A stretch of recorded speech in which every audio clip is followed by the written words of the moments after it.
자비로우신 우리 아버지 하나님, 또 이 시간 허락해 주신 것을 감사합니다. 하나님의 말씀으로 평상시에 궁금한 것들을 풀어볼 수 있는 시간 갖게 해주신 것을 감사합니다. 저희들에게 지혜를 주시고 총명을 주셔서 하나님 말씀을 바르게 분별할 수 있는 지혜를 주시고, 또 일상생활 속에서도 주님의 은혜와 또 주님의 지혜롭게 행할 수 있도록 도와주시옵소서. 그리고 주님께 영광과 찬송이 돌아가는 귀한 삶이 되도록 도와주옵소서. 여기에 주님의 은혜와 사랑을 사모하는 사람들이 같이 모여 있습니다. 주님께서 일일이 함께 해주시고 크신 은혜와 사랑으로 역사해 주옵소서. 주 예수 그리스도 이름으로 기도하옵나이다. 아멘. 오늘 참 잘 오신 것 같습니다. 왜냐하면 참 질문이 좀 좋은 질문이 많은 것 같아요. 그래서 오늘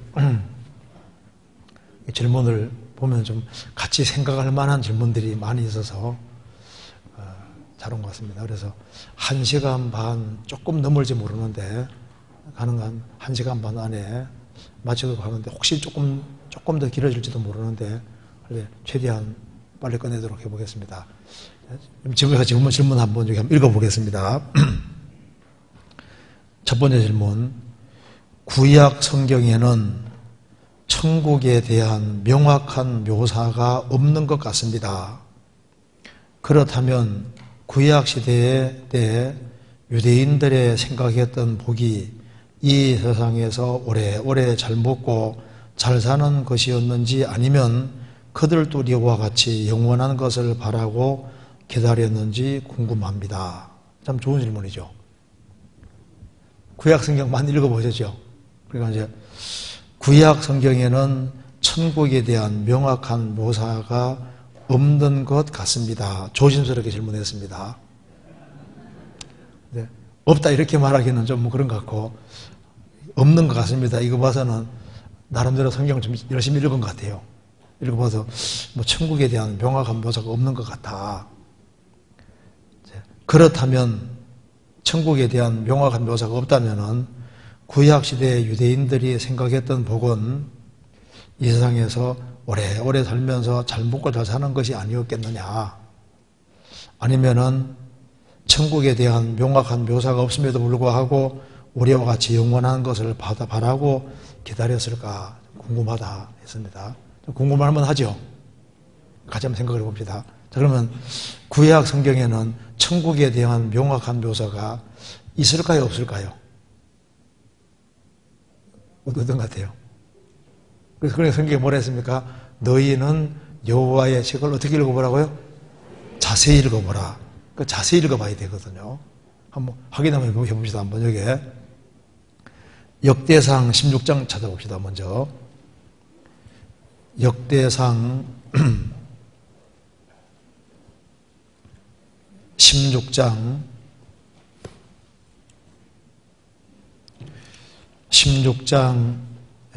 27절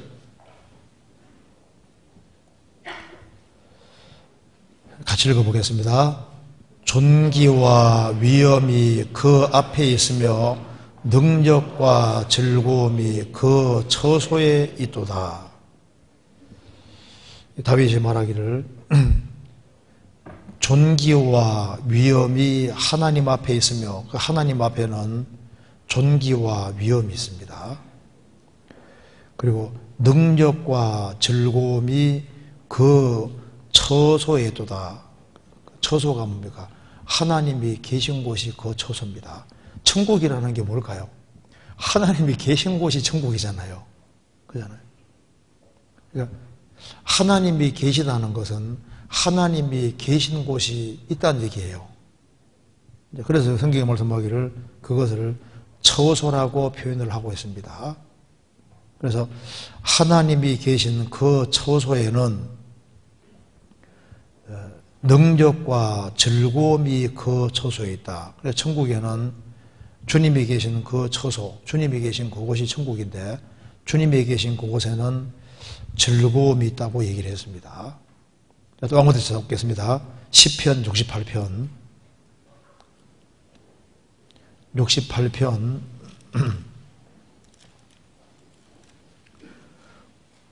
5절 같이 읽겠습니다.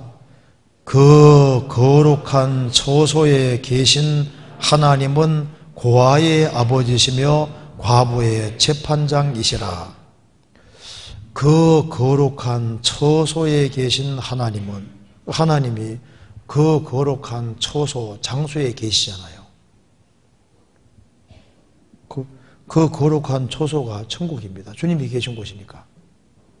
그 거룩한 처소에 계신 하나님은 고아의 아버지시며 과부의 재판장이시라. 그래서 그 거룩한 처소에 계신 분이 세상에 오셨는데 그분을 예수라고 하는 겁니다. 예수. 18절에 보시겠습니다. 18절에 주께서 높은 곳으로 오르시며, 왜 이 말 하냐면은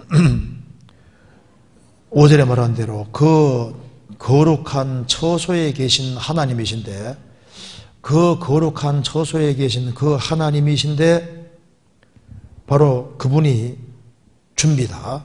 그 보시면은 거기에 17절에 여기 이제 그 16절에 보면은 너희 높은 산들아 어찌하여 하나님이 거하시려 하는 산을 시기하여 보느뇨. 진실로 여호와께서 이 산에 영영이 거하시리로다. 하나님의 병거가 천천히요 만만이라. 주께서 그 중에 계심이 신의 산 성소에 계심 같도다. 16절에 여호와, 17절에 하나님, 주라고 되어 있죠. 똑같은 말입니다. 그럼 여기 주께서 높은 곳으로 오르시며, 높은 곳으로 올라가신 분이 주입니다. 하나님, 여호와 주입니다. 그러면 높은 곳으로 올라가셨다는 것에 대해서 이것을 설명하면서 에베소서 4장에는 주께서 높은 곳에 계시다가 세상에 오셔서 땅 아래까지 낮아지셨다. 낮아지셔서 이제 부활 승천해서 다시 어디로 갔습니까? 높은 곳으로 올라갔지 않습니까? 그러니까 여기에 주께서 높은 곳으로 오르시며 그 높은 곳, 거기가 어디입니까? 거기가 거룩한 처소인 거예요, 처소. 그래서 예수님이 공생의 당시 이렇게 말씀하셨습니다. 요한복음 6장 보시겠습니다. 요한복음 6장 62절.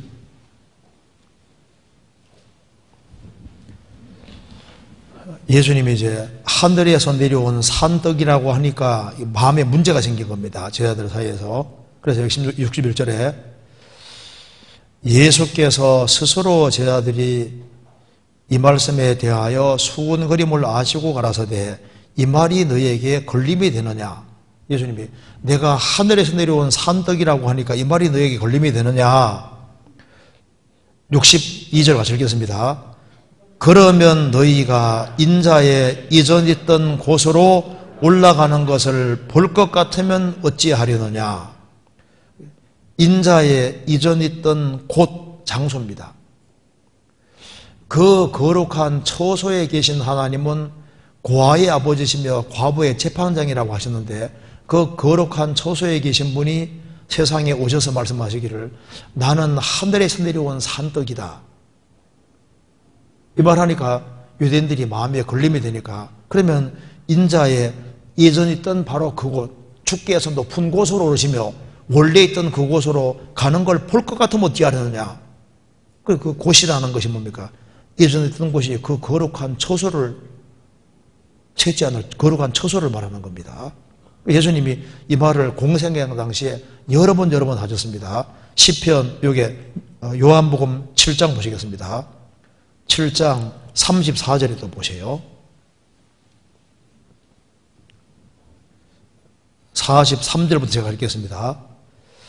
예수께서 이르시되 내가 너희와 함께 조금 더 있다가 나를 보내신 이에게로 돌아가겠노라.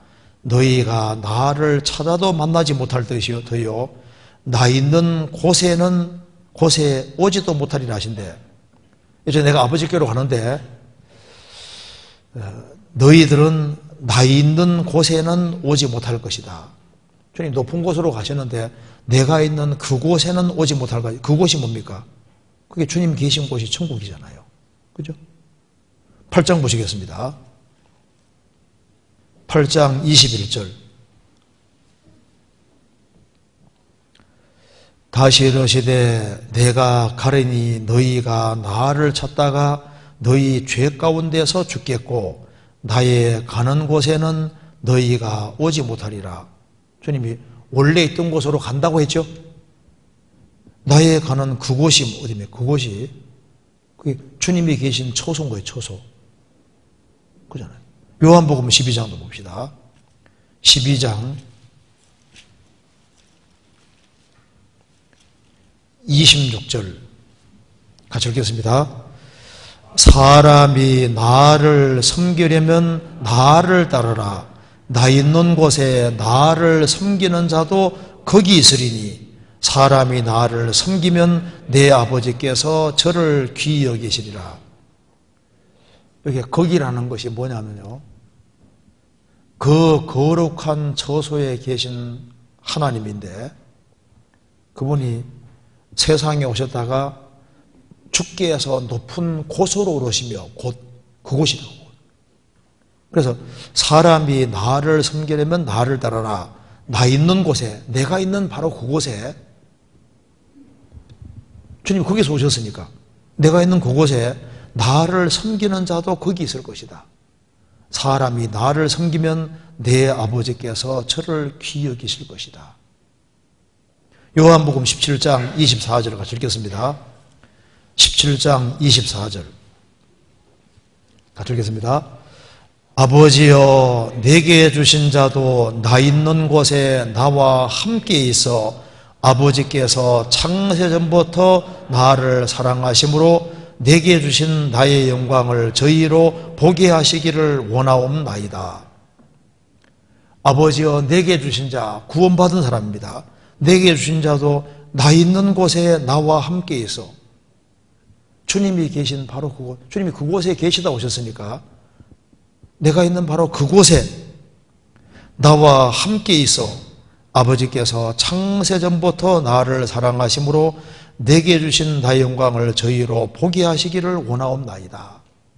그래서 구약시대 때도 그 거룩한 처소가 있다는 걸 믿었습니다. 성경에서 봅시다. 이사야 63장 보시겠습니다.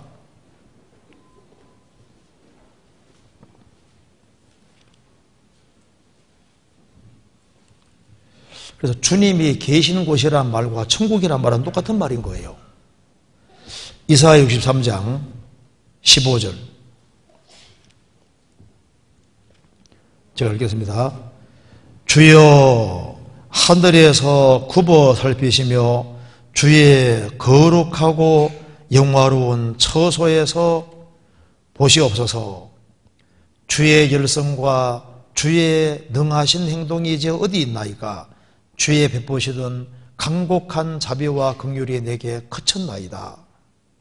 이 말에 보면은 주여 하늘에서 굽어 살피시며 주의 거룩하고 영화로운 처소에서 보옵소서.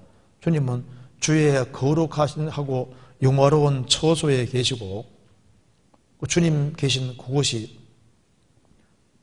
있는 거예요. 그러니까 구약시대 사람들도 천국을 믿은 겁니다. 왜냐하면 주님이 계신 곳이 있다고 믿었으니까. 주님이 계신 곳에 가는 것이 천국이 가는 거지 않습니까? 그렇잖아요. 이사야 18장 보시겠습니다.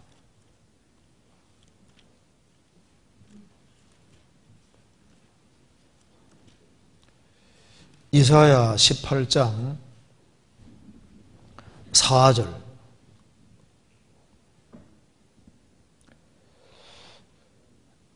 여호와께서 내게 이르시되 내가 나의 처소에서 종룡이 감찰함이 쬐이는 일광 같고 가을 더위에 움부갑도다. 여호와께서 이사야 선지자에게 말하기를 내가 나의 처소에서 종룡이 감찰한다. 하나님이 계신 처소가 있죠. 그래서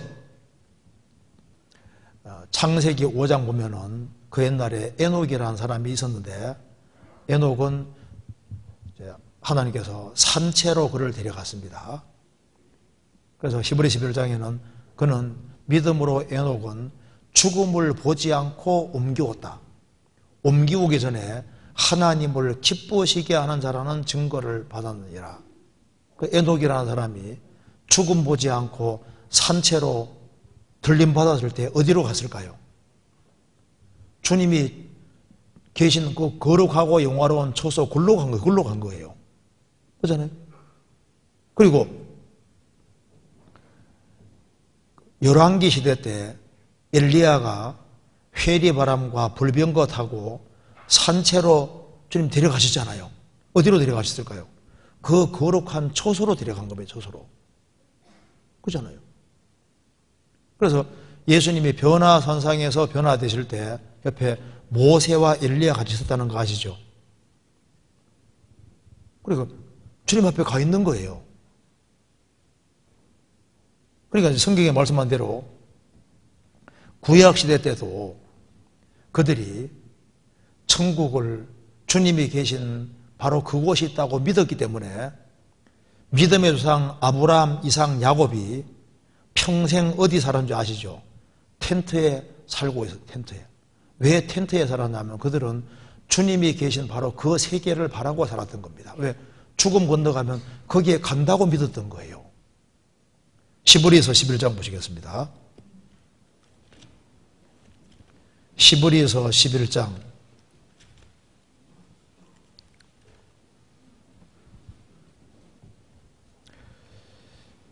9절입니다. 믿음으로 저가 외방에 있는 것 같이 약속하신 땅에 우거하여 동일한 약속을 유업으로 함께 받은 이삭과 야곱으로 더불어 장막의 텐트에 거하였으니. 자, 아브라함은 엄청난 부자입니다. 318명의 군사를 거느리고 있었으니까 얼마나 큰 부자입니까? 318명을 거느리고 있었거든요. 엄청난 부자인데, 그렇지만 그는 평생 텐트에 살았습니다. 왜 텐트에 살았을까요? 10절에 이는 하나님의 경영하시고 지으실 터가 있는 성을 바랐음이니라. 천성을 바랐다고 했습니다. 그래서 죽음을 건너가는 사람은 주님이 계신 그 거룩한 저소에 갑니다. 그리고 하나님께서 이사야 선지자에게 계시해 주시기를 사람이 궁극적으로 살 새하늘과 새 땅을 말씀해 주셨는데, 이사야 65장 새하늘 새 땅은 천년왕국 말하는 것이고 66장은 영원한 새하늘 새 땅 천국을 말하는 거예요. 찾아봅시다. 이사야 66장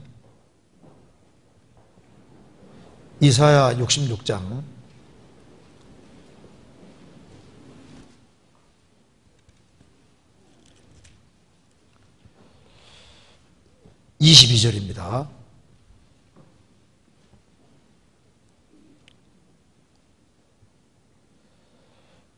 나 여호와가 말하노라. 나의 지을 새 하늘과 새 땅이 내 앞에 항상 있을 것 같이 너희 자손과 너희 이름이 항상 있으리라. 24절 그들이 나가서 내게 피역한 자들의 시체들을 볼 것이라. 그 벌레가 죽지 아니하며 그 뿔이 꺼지지 아니하여 모든 혈육에게 가정함이 되리라. 예수님이 마가복음 9장에서 이 구절을 인용하시면서 지옥은 구더기도 죽지 않고 불도 꺼지지 아니한다고 하셨습니다.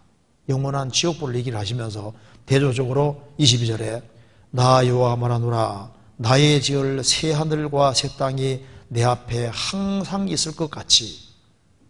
그래서 계시록 21장 보면은 우리가 보고 있는 이 처음 하늘과 처음 땅이 없어지고 새 하늘과 새 땅이 나타나지 않습니까? 그래서 궁극적으로 영원한 천국과 영원한 지옥이 있는 것을 구약도 이미 말하고 있는데, 성경의 특징이 점진적으로 분명하게 알려주는 거예요. 그래서 구약시대 때도 구원 안 받은 사람은 음부에 가는 줄 알고 있었습니다. 욥기 26장에 음부가 고통하는 것이라고 얘기했잖아요. 구원받은 사람은 주님이 계신 그 거룩한 처소에 간다는 걸 알고 있었고, 또한 동시에 이제 궁극적으로 구원받은 사람은 영원한 생활의 땅, 구원 안 받은 사람은 궁극적으로 영원히 꺼지지 않는 불, 이걸 알고 있었던 겁니다. 그런데 이제 신약 성경에는 더 자세하게 설명하는 것 뿐이지, 구약시대 사람들은 뭐 전혀 몰랐다, 그거 아닙니다. 왜냐하면 구약시대 때도 이 세상이 전부가 아니라는 걸 알고 있었던 거예요. 시편 찾아봅시다. 73편 보세요.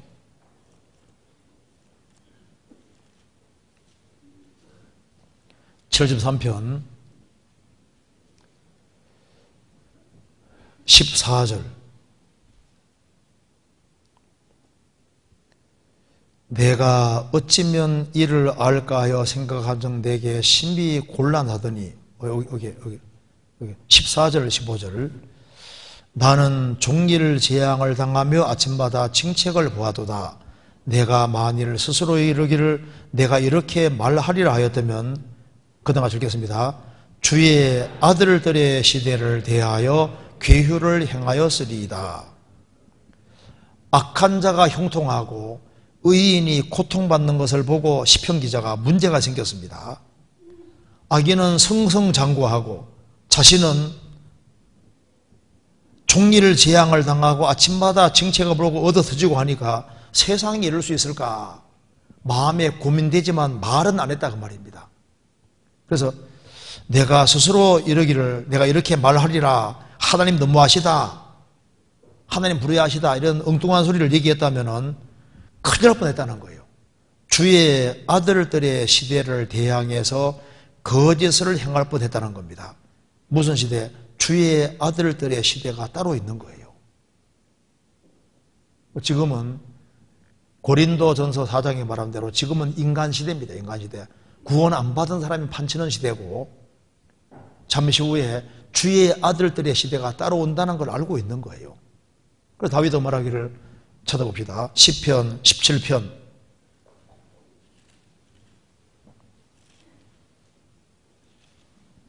14절.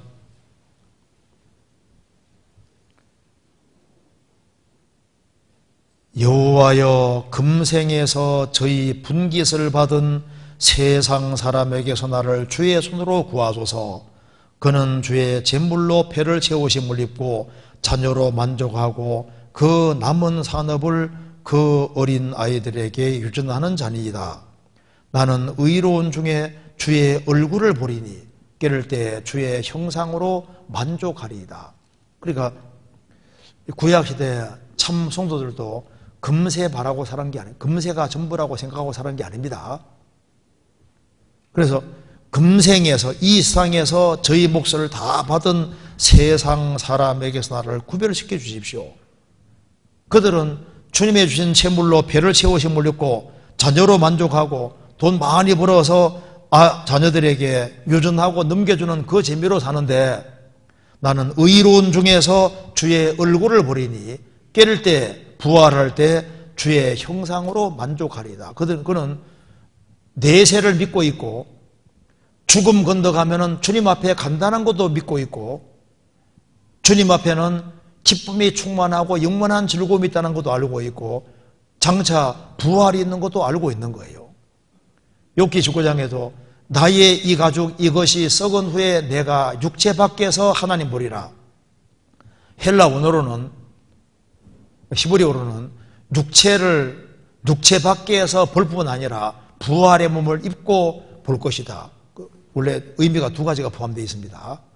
그러니까 나의 이 가죽 이것이 썩은 후에 내가 육체 밖에서 볼 뿐 아니라 나중에 부활의 몸을 입고도 주님을 보게 될 것이다. 그러니까 벌써 영혼이 있는 것도 알고 있고, 내세가 있는 것도 알고 있고, 부활이 있는 것도 이미 알고 있는 거예요. 그래서 그들은 땅을 보고 살았던 게 아닙니다. 우리 구약 성경 보시면은 가인의 후예와 셋의 후예가 나와 있는데 창세기 4장 5장에 나와 있지 않습니까? 가인의 후예는 가인은 일단 여호와를 떠나서 처음으로 성을 쌓았습니다. 그들은 이제 육축치는 자들이 나오고 그 다음에 각양동철로 날카로운 기계 만드는 사람도 있고 별 사람들이 다 나왔는데 보면은 가인의 후예들은 도시 문명을 발전시키고 그리고 이제 음식 문화도 발전시키고 악기도 발전시키고 기술 문명도 발전시키지 않습니까? 그런데 창세기 5장으로 가면 셋의 후예는 뭐 만들었다는 말이 없잖아요. 그들은 농사 지으면서 경건하게 살고 하늘을 바라고 살아도 하늘을 바라고 아브라함, 이삭, 야곱도 그렇게 살았고 다윗도 시편 119편에서 나의 나그네 된 집에서 자신이 왕궁에 살지만은 나그네라고 분명히 표현을 했습니다. 그래서 헌금을 제일 많이 한 사람이 다윗이잖아요. 1만 달란트. 은금 앞에서 1만 달란트. 그러니까 얼마나 헌금 많이 냐면 그는 열심히 하나님께 드린 이유가 뭐냐면 땅에 소망 둔 사람이 아닌 거예요. 그는 하나님을 바라고 하나님 앞에 갈 걸 생각하고 살았던 겁니다. 시편 39편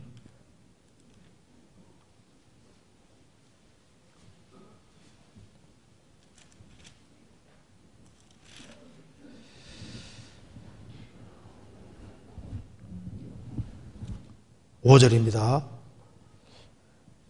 주께서 나의 날을 손넓이만큼 되게 하심에 나의 일생이 주의 앞에는 없는 것 같사오니 사람마다 그 든든히 선 때도 진실로 허사뿐이니이다. 진실로 각 사람은 그림자같이 다니고 헛된 일에 분주하며 재물을 쌓아나 누가 취할런지 알지 못하나이다. 주여 내가 무엇을 바라리요 나의 소망은 주께 있나이다. 그러니까 구약시대나 신약시대나 똑같은 걸 똑같이 믿고 살았다는 걸 알 수가 있는 겁니다. 그잖아요. 그렇게 이해하면 되겠습니다. 넘어가도 되겠죠? 그 다음 질문 보면은 주일 말씀에 내가 바다니까 용이니까 라고 하는 본문이 나와 있는데 한번 찾아봅시다. 욥기 7장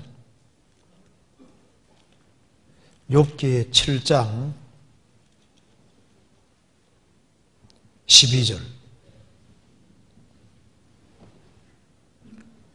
7장 12절 같이 읽겠습니다. 내가 바다니까 용이니까 주께서 어찌하여 나를 지키시나이까. 이 말씀에서 본문에서 욥이 용과 자신을 비교하여 말하였는데 용은 사탄 또는 마귀라고도 들었습니다. 그런 용을 왜 자신과 비교했는지 잘 이해가 되지 않습니다. 그런데 이건 간단한 내용입니다. 이제 여기 성경에서 예수님을 어린 양이라고도 표현하고 요한계시록 5장 보면은 사자라고 사자, 라이온, 예수님을 사자라, 라이온이라고 그랬거든요. 그런데 마귀 가르칠 때도 근신하라 깨어라 너희 대적 마귀가 우는 사자같이, 그러니까 사자를 마귀라고도 표현한 것도 있고 의인은 사자같이 담대하니라, 의인을 또 사자같이 표현하고 있고 또 이 의인을 둘러쌌는데 그 사자같이 찢어내고 하나이다. 그리고 그건 하나의 특징들을 말해주는 거예요. 성경에 너 아침의 아들 계명성이요, 이제 킹제임스 버전에는 루시퍼라고 되어 있는데 히브리어에는 히엘로 되어 있는데 샛별입니다. 샛별. 그런데 계시록을 보면 예수님 보고 샛별이라고 했잖아요. 빛을 밝힌다는 의미로 샛별이라는 말을 마귀에게도 사용하고 예수님도 사용하고 있으니까 그건 문맥에 따라서 판단하는 거예요. 그래서 여기서 내가 바다니까 내가 용이니까 왜 이 말 하냐면은 욥기에서 보면은 이제 용이 얼마나 이제 이 갑옷이 강한지요. 빈들이 얼마나 강한지 창을 찌르고 화살을 쏘고 작사를 던져도 소용없다 그 말입니다. 그러니까 영향을 전혀 안 받는 거예요. 그런데 욥기에 보면은 욥은 내가 전능자의 화살을 맞았다고 했거든요. 하나님이 나를 관역으로 삼으셔서 화살을 쏘았는데 용이야 화살을 맞아서도 끄떡없지만은 나는 조그만한 피조물이고 강한 존재가 아닌데 용이야 그렇게 강하니까 작사를 던지고 화살을 쏘아도 아무 문제가 안 되지만은 나는 연약한 피조물인데 용처럼 그런 강한 존재가 아닌데 왜 내 연약한 나에게 이렇게 큰 시련을 주시는 겁니까? 내게 너무 버겁다 그 말입니다. 10명의 자녀가 죽고 재산 날아가고 몸 전체가 병들고 아내가 하나님 욕하고 죽으라고 하고 새 친구가 와서 너 분명히 잘못했다고 계속 이제 마음을 긁고 괴롭게 하니까 화살을 한 대 맞은 것이 아니라 재산 날아가는 화살을 맞지요. 10명의 자녀가 죽는 화살을 맞지요. 가장 가까이 있는 아내가 하나님 욕하고 죽으라고 그렇게 말하죠. 새 친구가 계속 공격하죠. 많은 화살을 만나는데 용은 워낙 강하니까 아무리 많은 화살을 맞아도 전혀 문제가 안 되는데 내게는 시련이 가혹한데 내가 그렇게 강한 존재가 아니다 그 말입니다.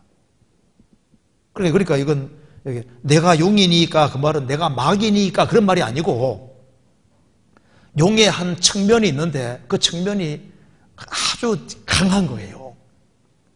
그래서 아무리 화살을 쏘아대도 전혀 문제가 안 된다 그 말입니다.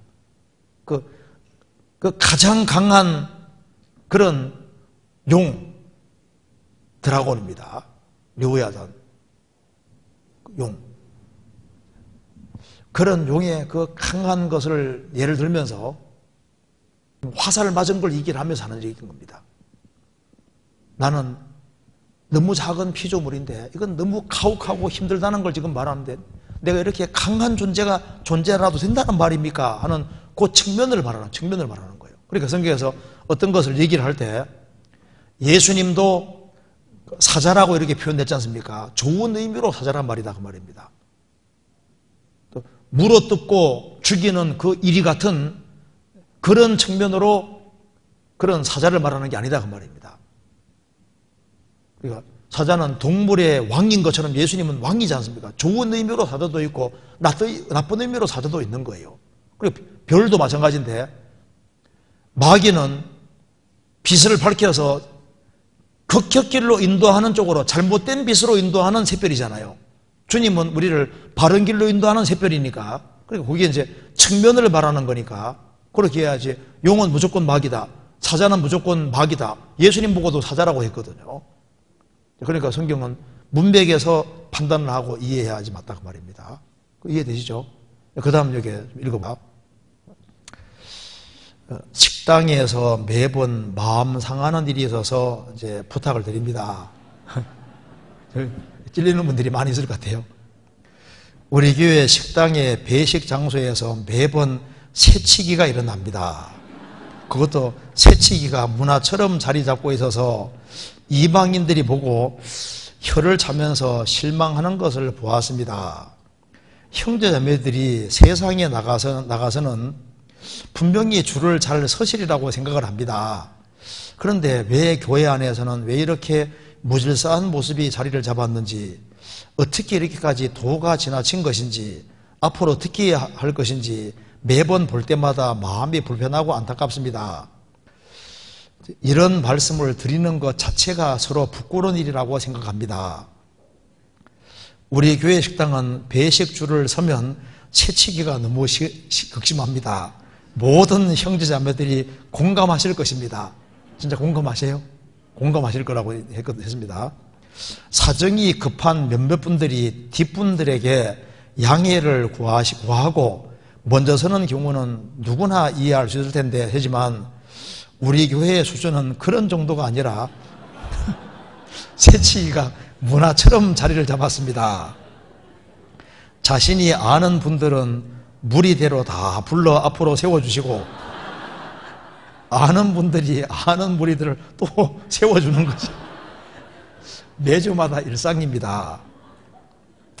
늦게 뒤에 오면은 뒤에 서서 기다리는 게 상식일 텐데 우리 교회 식사 시간에는 상식이 아니다 그 말입니다. 뒷분들에게 양해를 구하는 데는 거의 없습니다. 그래서 어머니의 낮 집회에 전도를 하려고 지인을 데리고 왔는데 이러한 일들이 발생하여 지인이 눈살을 찌푸리면서 이제 수원교회 식당에서는 밥을 먹지 않겠다고 합니다. 분명 일찍 왔고 제 앞에는 20여 명밖에 없었는데 우리 뒤에 오는 분들이 우리 뒤에 서는 것이 아니라 앞에 서 있는 아는 형제자매 쪽으로 가서 줄을 서는 것입니다. 그러다 보니 홀쭉했던 줄은 점점 뚱뚱해지고 뒤에서 밀려 줄이 좀처럼 줄어들지 않습니다. 그래서 이제 그 정도가 너무 지나쳐서 일찍 왔음에도 제가 배식을 받을 때가 거의 배식이 끝나 있었습니다. 물론 제 뒤로도 몇 분들이 줄을 서 있긴 했지만 그분들도 모두 반찬이 부족하여 제대로 받지 못하였습니다. 지인은 제 체면 봐서 저는 지인을 생각해서 어떻게든 끝까지 밥을 먹긴 했습니다. 누구에게 이 상황을 물어보니 그러면 자매도 앞에 가서 채치기를 하라고 합니다. 그렇게 하더라도 모두 이해하는 분위기라고. 어느 한두 사람의 문제가 아니라 교회 분위기가 이렇습니다. 이럴 때 이제 그냥 두고 보는 것이 좋은가요? 이것이 고쳐져야 하는 것이 아닌가요? 매 주일에 그러한 모습이 싫어서 교회 식당에서 밥을 먹지 않는 분들이 있는데 구원받지 않은 분들을 전도할 때 이런 모습이 특히 부끄럽고 전도하는 데 방해가 됩니다. 제 한 사람이 말한다고 고쳐질 상황이 아니기에 질의응답 올립니다. 이렇게 질문했습니다. 어떤 것 같아요? 여기에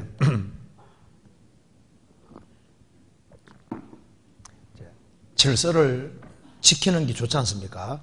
그렇지 않습니까? 그런데 이렇게 질서를 조금 안 지킨다고 해서 또 문제가 되는 것도 사실 문제입니다. 왜 그러냐면은 이게 이제 사실 이게 세상하고 또 교회는 또 다른 것이 있는데 물론 세상에도 이제 질서라는 건 있어야 되는 것이 맞지 않습니까? 어디든 질서라는 것이 있는데 먼저 이제 이 그리스도인이 됐다는 자체가 그리스도인의 특징 중에 중요한 특징 중에 하나가 뭐냐 하면요. 성경 한번 찾아봅시다. 빌립보서 4장 찾아봅시다. 이제 먼저 그리스도인의 정신부터 잠깐 생각해 봅시다. 빌립보서 4장 5절입니다. 5절에 보면은 너희 관용을 모든 사람에게 알게 하라. 주께서 가까우시느니라. 너희 관용을 모든 사람에게 알게 하라. 주께서 가까우시니라. 관용이라는 건 너그러운 것을 말하는 겁니다.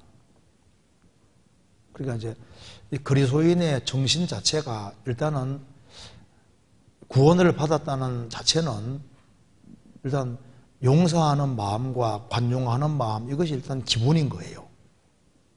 그리고 이제 하나님 앞에서 지혜롭게 되어 간다는 말 자체가 관용하는 정신이 커지는 것도 들어있는 겁니다. 관용. 성경 찾아봅시다. 야고보서 3장 보시겠습니다.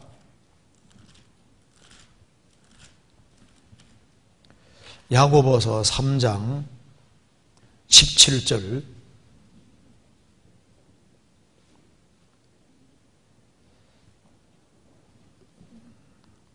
오직 위로부터 난 지혜는 첫째 성결하고 다음에 화평하고 관용하고 양순하며 긍휼과 선한 열매가 가득하고 편벽과 거짓이 없나니 말씀해서 오직 위로부터 난 지혜는 첫째 성결하고 그 다음에는 화평하고 그 다음에는 관용하고 양순하며 그러니까 이제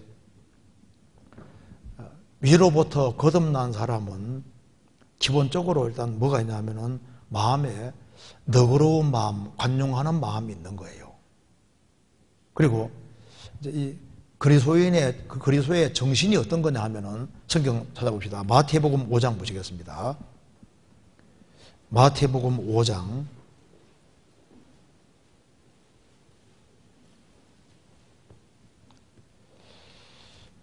5장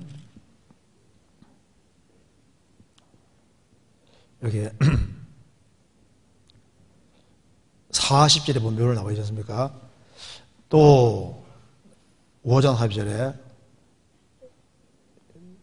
제가 38절부터 읽어보겠습니다. 또 눈은 눈으로 이는 이로 갚으라는 것을 너희가 들었으나 나는 너희에게 이르노니 악한 자를 대적지 말라. 누구든지 내 오른편 뺨을 치거든 왼편도 돌려대며 또 너를 송사하여 속옷을 가지고자 하는 자에게 겉옷까지도 가지게 하며 또 누구든지 너로 억지로 우리를 가게 하거든 그 사람과 심리를 동행하고 내게 구하는 자에게 주며 내게 꾸고자 하는 자에게 거절하지 말라. 눈에는 눈, 이는 이로란 말을 들었는데 그 원래 뜻이 그런 뜻이 아니라고 설명해 주시는 겁니다. 악한 자를 대적시 말라 하면서 누구든지 네 오른편 뺨을 치거든 왼편도 들려대며 한 운동선수 한 사람이 구원을 예수님 믿게 됐습니다. 그래서 선교팀에 가담해서 큰 텐트를 만드는데 같이 이제 일을 하고 있는데 불량배들이 와서 찌적대는 거예요. 그래서 이제 이 운동선수는 묵묵히 이제 텐트를 치고 있었습니다. 이제 집회 장소를 이제 치고 있는 겁니다. 만들고 있는데 불량배가 와서 건드리는 거예요. 그래도 이제 가만히 있으니까 불량배 한 사람이 이 사람 운동선수 이걸 따기를 때린 겁니다. 그러니까 운동선수가 이제 예수 믿은 지 얼마 안 되기 때문에 이쪽도 때리라고, 이쪽도. 내가 못 때릴 줄 알고 딱 때렸거든요. 그래가지고 그 다음에는 그 운동선수가 예수님 말씀하시기를 오른밤 때리거든 맨편까지 돌려대면 여기까지만 얘기했고 더 이상 얘기 안 했으니까 너희들 잡아 죽었다고 이제 막 전부 다 아주 반점 팼다 그러잖아요. 그게 그런 말이 아니잖아요. 여기 보면은 이제 그리고 너를 송사하여 속옷을 가지고자 하는 자에게는 겉옷까지도 주며 억지로 우리를 가게 하거든 그 사람과 심리를 동행하고 내게 구하는 자에게 주며 내게 꾸고자 하는 자에게 거절하지 마라. 이게 뭐냐면은 이게 기꺼이 희생하고 수고하고 손해보고자 하는 이거 자체가 원래 그리스도의 정신에 속하는 거예요. 그러니까 이게 새치기 하는 것도 문제지만은 그것 때문에 문제가 크게 되는 것도 약간 신앙적으로 조금 반성을 해볼 문제가 있습니다. 그렇잖아요. 그러니까 이제 이게 이제 고쳐지면 좋은데 좀 빨리 안 고쳐져도 그것 때문에 크게 문제될 필요는 없습니다. 왜냐하면은 사랑은 무리하지 않는 것도 사랑인데 오래 참는 것도 사랑이거든요. 성경 봅시다. 고린도전서 13장 보시겠습니다.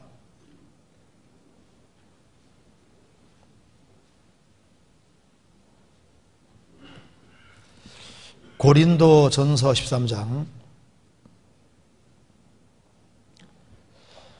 4절에 사랑은 오래 참고 사랑은 온유하며 투기하는 자가 되지 아니하며 사랑은 자랑하지 아니하며 교만하지 아니하며 무리 행치 아니하며 이제 자리를 쫙 있는데 중간에 세치하고 들어가면요, 죄송합니다 하고 무슨 이렇게 하면서 이렇게 들어가야지 그게 예의가 맞는 거잖아요. 그 예의에 벗어나는 것은 사랑이 아니다 그 말입니다. 그런데 그것 때문에 마음에 문제가 막 크게 되고 저런 거 빨리 시정 안 한다고 해서 오래 참지 못하면은 그것도 사랑이 아니다 그 말입니다. 그렇죠? 그러니까 사랑은 오래 참고 무리 행치 아니하며, 그러니까 무리 행하는 것도 사랑이 아니고 오래 참지 못하는 것도 사랑이 아닌 거예요. 그렇죠? 그리고 뭐 내 겉옷 달라는 것도 아니고 속옷 뺏어가는 것도 아니고 억지로 뭐 오리 가자는 것도 아니고 뭐 잠깐 새치기 하는 건데 조금 더 기다리지 뭐 하고 인내심을 하고 좀 더 기다리지 뭐, 그리고 좀 기다리면 주님이 상 더 주시겠지 뭐, 그렇지 않습니까? 이제 누가 대통령이나 높은 사람들이 와가지고 이제 앞장서지 않습니까? 이제 먼저 음식 다 갈라 그러면 뭐 형제자매를 나보다 낫게 여기고 나보다 더 나은 사람들이 좀 바빠서 뭐 하겠다 이렇게 생각하고 좋은 마음 가지고 관용하는 마음 가지고 하면요, 주님께서 그 마음 보시고 야, 참 너 참 나를 제대로 배우고 있다고 좋아하시지 않겠어요? 그럴지도 모르죠. 여기 그런데 지금 얘기를 하는 건 조금이면 괜찮은데 너무 심하다고 말입니다. 특히 불신자들에게 보기 안 좋다고 말입니다. 그래서 이걸 오늘 이제 이 얘기가 나왔기 때문에 이제 채찍이 하기가 안 쉬울 것 같아요. 조심해야 되겠다 이 생각을 좀 하고, 그래서 이제 부득이한 상황 때문에 이제 들어가게 된 경우는 뒤에 있는 사람에게 죄송하다고 얘기를 하고 미안하다고 얘기를 하고 이제 그렇게 하고 가능한 한 줄을 서주는 게 좋지 않습니까? 그런데 그걸 그렇게 하면 좋지만은 그렇게 빨리빨리 안 고쳐진다고 해가지고 그렇게 또 크게 문제 삼는 것도 그 좋은 마음은 아닙니다. 그렇잖아요. 왜냐하면 그게 문제가 안 될 때까지 우리 인격도 좀 수양이 돼야 됩니다. 그죠? 큰 문제가 사실 되지 말아야 되거든요. 그래서 예의도 지켜야 되지만은 관용하는 정신도 또 배워야 되는 거예요. 무슨 말이 되시죠? 그러니까 여기에 빨리 고쳐지면 좋지만은 빨리 안 고쳐져도 조금 기다려주고, 그리고 또 새치기 하면 항상 뒤에서 뒷골이 자꾸 당기고 찝찝해요. 그게 이제 중간에 새치기해서 밥을 먹지만은요, 이 뒤에 캥기는 게 있다니까요. 찝찝하고 이래서는 안 되는데 본인도 알고 있거든요. 알고 있으니까 눈치 보고 또 다른 사람도 그렇게 하니까 따라하기도 하는데, 그러니까 구원받은 사람은 속에도 또 마음이 다 있으니까 이제 너무 새치기 많이 하면 혹시 구원 안 받았을지도 모른다 이런 생각하고 그잖아요. 모를 일이죠. 그러니까 좀 저기 이 질문하신 분은 좀 너그러운 마음을 가지고 마음에 크게 문제는 좀 안 됐으면 좋겠습니다. 왜냐면 이게 이런 말 한다고 빨리 고쳐지면 좋은데 빨리 안 고칠 수도 있거든요. 그렇다고 해서 그것 때문에 크게 문제 삼지 않고 너그러운 마음을 가지고 좀 더 지켜보고 그렇게 하는 것이 좋을 것 같습니다. 그래서 이 질문이 생각보다 좀 중요한 질문일 수 있거든요. 그렇잖아요. 그래서 막 원칙 하는데 왜 원칙대로 안 하냐고. 원칙대로 하면은 신앙생활 속에서 자신도 하나님 앞에 판단받을 게 굉장히 많이 줄 수도 있는 거예요. 그렇잖아요. 그리고 사실은 또 여기가 그리스도인들은 같이 모였지만 사실은 권속 가족이기 때문에 이게 남이 아니거든요, 우리는요. 대체로 그 바깥에 질서가 있습니까? 보통 가정집이 더 편합니까? 가정집이 좀 편하잖아요. 그렇잖아요. 그리고 이제 보면 이제 철이 누가 없어요? 어른이 철이 없습니까? 애들이 철이 없습니까? 애들이 좀 철이 없잖아요. 그 철이 없는데 어른이 먼저 밥을 먹어야 되는데 막 애들은 막 너무 어릴 때는 막 애들이 먼저 먹기도 하잖아요. 그래서 막 중간에 새치기 하는 분들, 이런 분들은 아직 어린갑다 이런 생각할 수도 있고, 우리가 지금 여기에 회사라든가 조직 같은 게 아닙니다. 교회는 그런 회사나 조직이라든가 저 세상에서 뭐 퀴즈 탈 때라든가 열차표 끊을 때라든가 그런 질서하고 조금 다른 가정이나 마찬가지고 같은 가족이에요, 가족. 그렇기 때문에 좀 너그러운 마음, 넓은 마음을 가지고 행동을 하고, 또 이제 사람들 중에 모난 사람이 있다 할지라도 그 사람을 주님 받아주셨으니까 주님이 나를 받아주신 것처럼 기꺼이 받는 마음을 가지고 이제 그런 마음을 가지고 사는 것이 필요하고, 그래서 좀 넓은 마음을 갖는 것이 필요합니다. 왜? 식구들이 많으니까 좀 너긋한 마음, 넓은 마음을 가지고 주님이 우리를 항상 받아주시는 것처럼 받아주는 그런 마음을 가지고 살았으면 좋을 것 같습니다. 로마서 15장 보시겠습니다. 로마서 15장 7절입니다. 15장 7절. 로마서 15장 7절입니다. 같이 읽겠습니다. 이러므로 그리스도께서 우리를 받아 하나님께 영광을 돌리심과 같이 너희도 서로 받으라. 그리스도께서 우리 같은 그 비참한 죄인을 받아주셨습니다. 받아주신 것처럼 너희도 서로 받으라. 기꺼이 받으라는 겁니다. 그래서 이제 조금 더 조심하고, 그래서 부득이한 경우는 또 중간에 이렇게 끼어드는 경우 있다 할지라도 좀 이해하는 마음을 가지고 이제 그렇게 하면 좋겠습니다. 넘어가도 되겠죠? 예. 그 다음에 금식 기도에 관한 문제입니다. 성경에서 금식하며 기도했다는 말씀들이 있습니다. 하나님은 중심을 보시기에 합당한 기도, 간절한 기도라면 당연히 들어주시리라 믿지만 더 나아가 금식하며 기도할 때 하나님이 더 귀를 기울여 주시는지 궁금합니다. 이것 좀 좋은 질문입니다. 성경에 금식에 대해서 많은 말씀이 나와 있는데 여기 이제 그냥 기도하는 거하고 금식하며 기도하는 게 조금 다를 수 있습니다. 왜 다르냐 하면은 간절함에서 차이가 나게 돼 있어요. 먼저 한번 찾아봅시다. 시편 35편 보시겠습니다.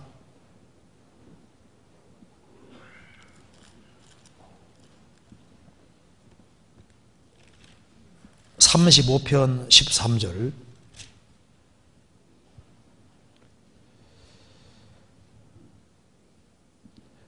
나는 저희가 병들었을 때 굵은 베옷을 입으며 금식하며 내 영혼을 괴롭게 하였더니 내 기도가 내 품에 돌아왔도다.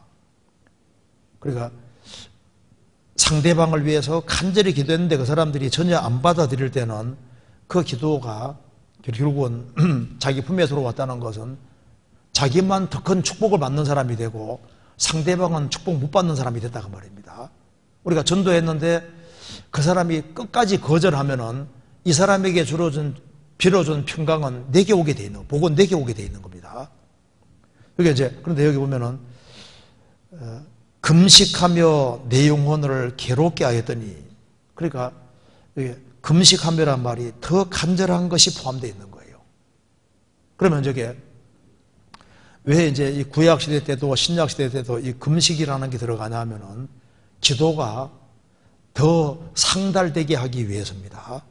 그래서 그냥 간절히 기도하는 것도 주님 들어주시지만은 더 간절한 기도로 이제 금식하면서 기도하면 그것은 하나님께 더 잘 상달될 수 있는 거예요. 그죠? 왜? 더 간절함이 들어가기 때문입니다. 굶는다는 것 자체 때문이 아니라 굶으면서도 오락한다고 성경이 책망했지 않습니까? 실제로 금식하면서 이렇게 기도한다는 것 자체가 뭐냐면은 더 간절한 마음을 표현하기 때문에 더 간절한 마음이 있는 사람은 주님이 더 크게 역사해 주시는 것이 있으니까 그래서 금식이라는 것 자체가 때로는 중요한 이유가 거기에 더 간절함이 더해지기 때문에 그런 겁니다. 시편 119편 보시겠습니다.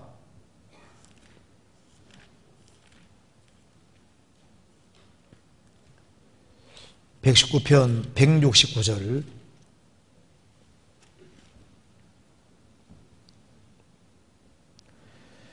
여호와여 나의 부르짖음이 주의 앞에 이르게 하시고 주의 말씀대로 나를 깨닫게 하소서. 나의 간구가 주의 앞에 달하게 하시고 주의 말씀대로 나를 건져서. 입으로만 이렇게 기도하면 이게 천장 못 넘을 수도 있거든요. 그게 이제 정말 주님 앞에 다다르려면 그게 간절함이 있어야지 다다를 수 있는 거잖아요. 진짜라야지 다다를 수 있는 겁니다. 그런데 그 간절함에 그 금식이라는 건 그 더해지는 거니까 정말 내 기도가 정말 주님께 드려지기를 원할 때 금식하며 기도할 수 있는 거죠. 그잖아요. 그래서 여기 이제 금식하며 기도할 때 하나님이 더 귀를 기울이시는, 그렇죠. 간절함이 더해지면은 더해지는 게 맞죠. 그래서 이제 교회 안에서 봉사할 때도 수고하는 사람이 있고 많이 수고하는 사람이 있고 많이 수고하며 사랑하는 사람이 있는 겁니다. 차이가 나죠. 그러니까 충성하는 사람이 있는가 하면 죽도록 충성하는 사람도 있고 다르죠. 간절함도 정도가 차이 나는데 훨씬 더 강도가 세게 그 간절한 것 중에 하나가 이제 금식하면서 기도하는 것은 그 기도 내용이 분명하고 그리고 그 간절하게 주님 들어주기 원할 때 금식이라는 게 들어갈 수 있는 겁니다. 그래서 금식 자체를 금한 것이 아닙니다. 그렇잖아요. 그런데 뭐 막 다투고 싸우고 오락할 바에는 금식하지 말고 그냥 차라리 적극적으로 선행하는 게 낫다고 주님 말씀하신 겁니다. 그 다음 질문 봅시다. 시편 15편 4절 보시겠습니다. 시편 15편 4절에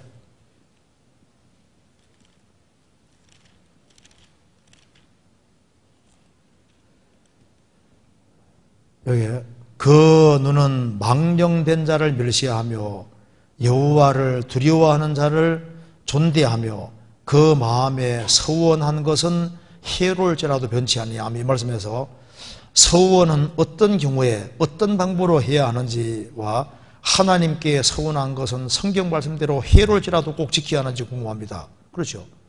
서원한 것은 반드시 지켜야 됩니다. 그럼 서원이란 게 뭐냐면은 내가 그냥 마음의 결심을 굳히는 거하고 조금 다른 거예요. 그 서원이라는 건 보통 딜을 하나님께 딜을 하는 거나 마찬가지입니다. 하나님 이렇게 해주시면 내가 이렇게 하겠습니다. 내가 올해는 착하게 살아야지, 오늘 바르게 살아야지 했는데 막 결심이 무너지지 않습니까? 그런 건 그건 결심에 속하는 거. 그거하고 다르게 서원이라는 것은 기본적으로 조건이 걸리는 거예요. 주님이 내게 이렇게 해주시면 내가 이렇게 하겠습니다. 이게 서원이거든요.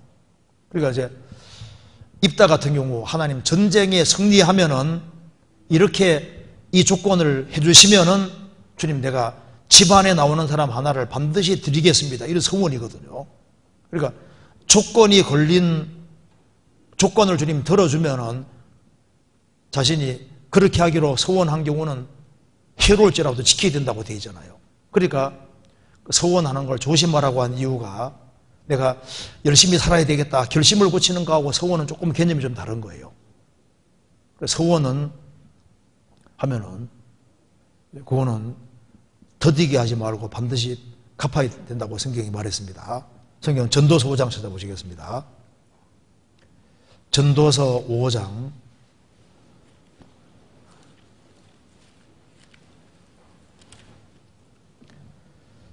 4절입니다.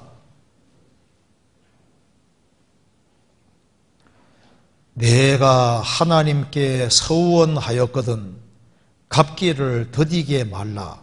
하나님은 우매자를 기뻐하지 아니하시나니 서원한 것을 갚으라. 서원하고 갚지 아니하는 것보다 서원하지 아니하는 것이 나으니 내 입으로 내 육체를 범죄케 말라. 사자 앞에서 내가 서원한 것이 실수라고 말하지 말라. 어찌 하나님으로 내 말소리를 진노하사 내 손으로 한 것을 멸하시게 하랴. 그래서 서원한 것은 더디게 말고 갚으라고 말씀하신 겁니다. 시편 66편 보시겠습니다.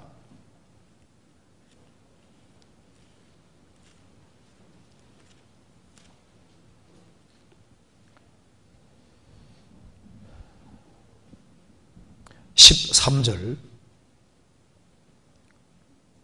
내가 번제를 가지고 주의 집에 들어가서 나의 서원을 갚으리니 이는 내 입술이 바란 것이요 환난 때 내 입에 말한 것이니이다. 그래서 입으로 서원을 했으면은 그 서원한 것 자체는 지키라고 성경에 말씀하셨고 그 서원한 걸 지키지 아니하면 여러모로 분명히 징계 같은 게 있을 겁니다. 그러니까 서원은 조심하라고 주님 말씀하신 거예요.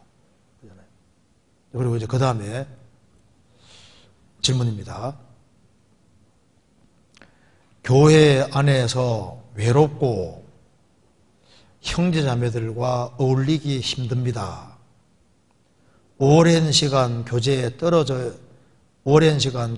떨어지지 않고 꾸준히 적극적으로 나오고 있으나 친해지고 깊은 교제를 나누기 어렵습니다. 신앙생활을 혼자서는 할 수 없고 다 같이 해야 한다고 말씀하시며 동고동락해야 하고 시편 133편 말씀을 인용해 줄 때마다 마음에 눌림이 됩니다.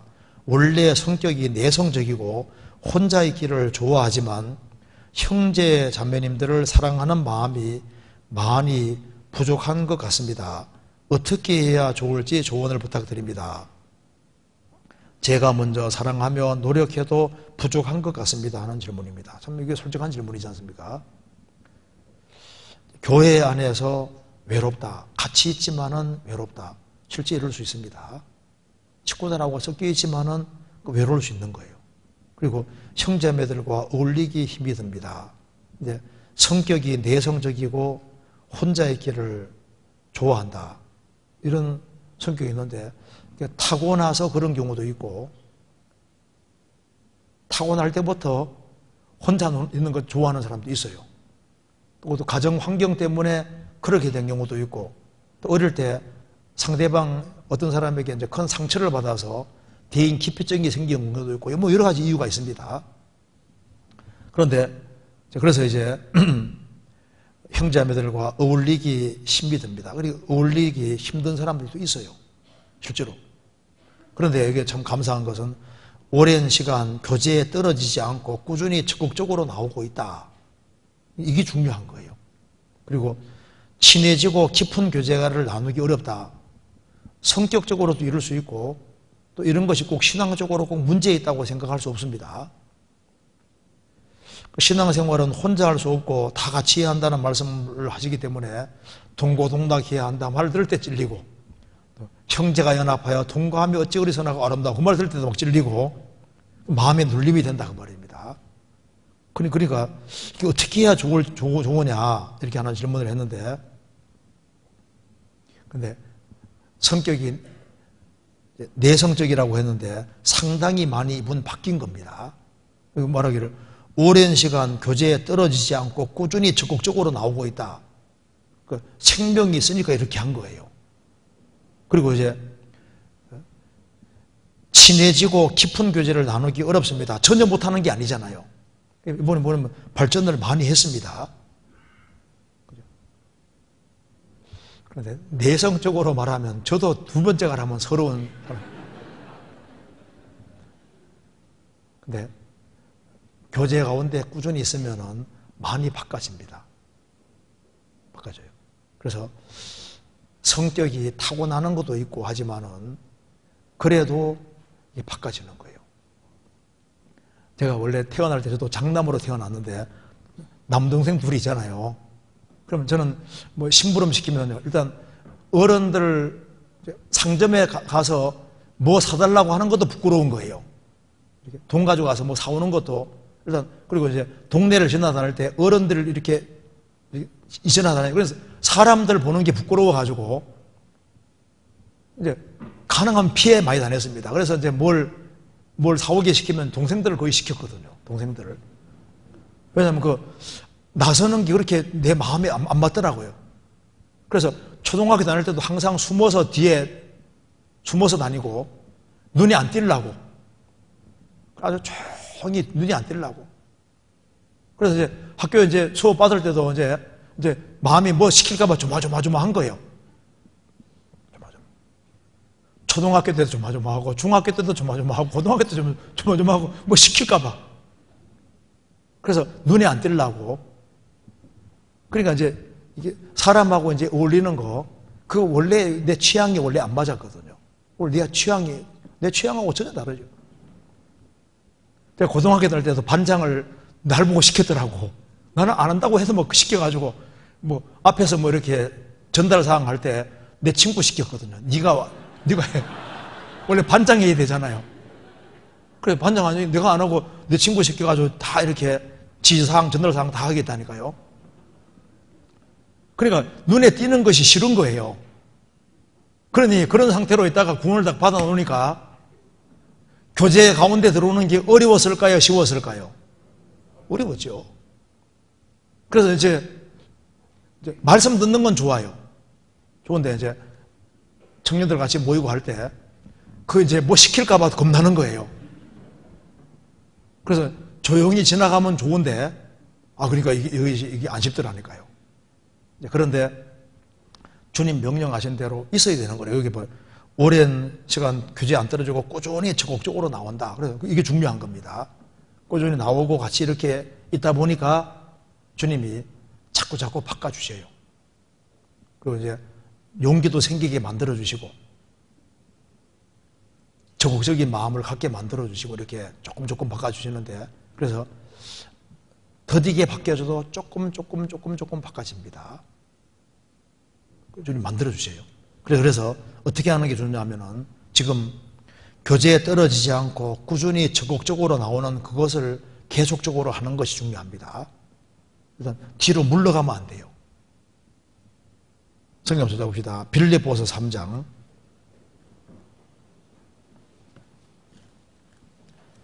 빌립보서 3장 16절에 같이 읽겠습니다. 오직 우리가 어디까지 이르렀든지 그대로 행할 것이라. 오직 우리가 어디까지 이르렀든지 그 위치에서 물러나지 말고 그대로 행하는 걸 주님 원하시는 겁니다. 오직 나의 의인은 믿음으로 말미암아 살리라. 또한 뒤로 물러가면 내 마음이 저를 기뻐하지 아니하리라 하셨느니라. 히브리서 10장 38절에 오직 나의 의인은 믿음으로 살리라. 뒤로 물러가면 하나님 마음이 안 기뻐한다고 말입니다. 그래서 주님이 공동체 안에 거하라 그랬으면은 자기 마음은 내키지 않을지라도 그걸 말씀에 따라서 굴복시키는 그게 신앙인 거예요. 내가 원치 않지만은 하나님 말씀이 그렇게 되어 있기 때문에 그 말씀 앞에 굴복하는 것이 신앙이거든요. 그래서 하기 싫은 것을 안 하는 것은 불순종입니다. 하기 싫더라도 하는 것이 순종이고 그걸 잘하는 거예요. 그리고 억지로라도 말씀이 그렇게 되어 있으면 하는 것이 그게 지혜로운 겁니다. 그리고 그렇게 하면은요, 주님이 기질을 조금씩 바꿔줘요. 조금씩. 그리고 하나님께서는 당장에 안 바꿔줘도 조금이라도 바꿔지면 기뻐하십니다. 어떤 분에게 아기가 태어났는데 정박합니다. 그런데 16살인가 될 때까지 말을 못하는데 16살인가 됐을 때 어머니, 엄마, 아빠라고 말을 할 때 얼마나 그 감동인지 얘기가 있잖아요. 그러니까 키우는 가운데 조금이라도 발전되는 모습 보이고 조금이라도 변하는 모습 보이면 좋아하시는 거다니까요. 창세기 1장에 태초에 하나님이 천지를 창조하시니라. 땅이 혼돈하고 공허하며 흑암이 깊음에 있고 하나님의 신은 수면에 운행하시니라. 하나님이 가라사대 빛이 있으라 하시며 빛이 있었고 그 빛이 하나님 보시기에 좋았더라. 혼돈하고 공허한 지구에 빛이 들어오니까 주님께서 빛을 보시고 좋았더라. 아직까지 식물도 동물 아무것도 없는데 빛을 보시고 좋았다고 했잖아요. 아기가 태어나면 태어나는 걸 보고 좋아합니다. 그런데 이제 셋째 날에는 바다에서 육지가 구별되고 그게 식물이 생기고 그 뒤에 동물이 생길 때 좀 계속 좋아하셨다고 하지 않습니까? 지구가 조금 바뀌어지니 그때마다 좋았다고 주님 하신 겁니다. 주님은 우리를 구원하셨고 우리 편에 속해 있기 때문에 우리가 꾸준히 신앙생활하는 걸 아주 기특하게 생각을 하시고 기뻐하시는 거예요. 그리고 말을 전혀 안 하던 사람도 교제 가운데서 한마디씩 하면 좀 기뻐하신다니까요. 얘가 조금은 바뀌었네. 조금 바꿔진 거 가지고도 기뻐하시는 거예요. 그래서 이제 이 모임을 할 때 내성적인 것은 별 문제 안 돼요. 왜냐하면 일단 문제를 별로 주기가 어렵거든요. 많은 문제가 말 때문에 생기는데 일단 말을 적게 하니까 일단은 문제 줄 리가 없고 그렇잖아요. 그리고 이제 자리를 잘 차지하고 있으면 되고 잘 들어주면 되는 거예요. 잘 들어주고. 그리고 이제 친해지고 싶으면은 좀 간단해요. 일단 대접을 해주면 굉장히 친해지게 돼 있습니다.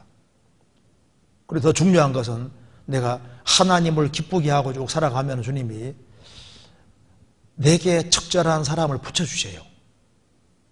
참 신기합니다. 그러니까 이제 나하고 좀 코드가 맞는 사람 있으면 좋잖아요. 그런데 주님이 외롭지 않도록 또 그런 사람 붙여주셔서 또 특별히 교제할 수 있는 사람이 옆에 이렇게 연결시켜 주시는데 외롭지 않게 만들어 가십니다. 다니엘이 바벨론 포로 잡혀갔을 때 혼자 신앙생활하면 힘들잖아요. 주님께서 그 중에서도 절친한 사람들, 사드락, 메삭, 아벤노고 그런 친구를 옆에 두시지 않습니까? 우리가 신앙생활 바르게 하면은 주님께서 신앙생활을 잘하는 사람과 친구가 될 수 있도록 엮어주세요. 그래서 바울 사도가 정말 전도를 열심히 하니까 주님께서 디모데 같은 사람 다 연결시켜 주시고 지도 연결시켜 주시고 좋은 사람 연결시켜 주시지 않습니까? 주의를 같이 하게 하려고.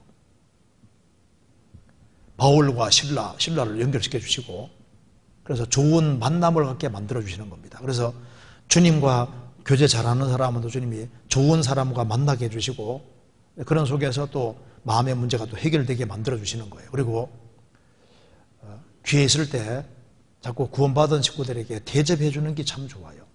그게 마음을 열게 하는 참 중요한 길이 되거든요. 근데 이기적이고 이제 단독으로 있는 걸 좋아하면서 이기적이면 이게 문제인 거예요. 그런데 내성적이라도 같이 모이는 걸 좋아하고 이타적으로 되면요, 이타적이 되고 좀 희생적이 되면은 내가 말이 적고 내성적이라도 주님이 신기하게도 좋은 사람 가까이 연결시켜 주신다니까요. 그래서 지금 교제에 떨어지지 않고 꾸준히 적극적으로 나오고 있다. 그리고 이런 성향 같은 것은 완전히 바꿔지기는 참 어렵습니다. 베드로 사도가 좀 성격이 급하잖아요. 사도 요한은 신중한 사람입니다. 근데 그거 참 이게 구원받고 난 다음에도 마찬가지입니다. 그런 기질이 있거든요. 그러니까 예수님이 죽으시고 부활하시는 그날 베드로하고 요한이 둘 다 무덤으로 달려갔지 않습니까? 누가 먼저 갔습니까? 사도 요한이 젊으니까 먼저 갔지 않습니까? 먼저 갔는데 무덤 앞까지 와서 딱 서잖아요. 서서 동태를 살피는 겁니다. 속을 싹 이렇게 보면서 들어가지는 않는 거예요. 그 다음에 이제 베드로가 뒤에 따라오면서 헉헉헉 들어와서 그 다음에 뒤도 안 보고 그냥 쭉 들어가는 거예요. 들어갔고 그 다음에 사도 요한은 그 뒤를 따라 들어갔잖아요. 이거 보면 베드로가 굉장히 행동파라는 걸 알 수 있잖아요. 그래서 사도 요한은 굉장히 신중합니다. 그렇죠? 차이가 있는 거예요. 그리고 요한복음 21장에서도 밤새도록 수고했는데 물고기 한 마리 못 잡은 거예요. 그런데 예수님이 오른편으로 그물 던지라고 했습니다. 153마리 물고기가 잡혔습니다.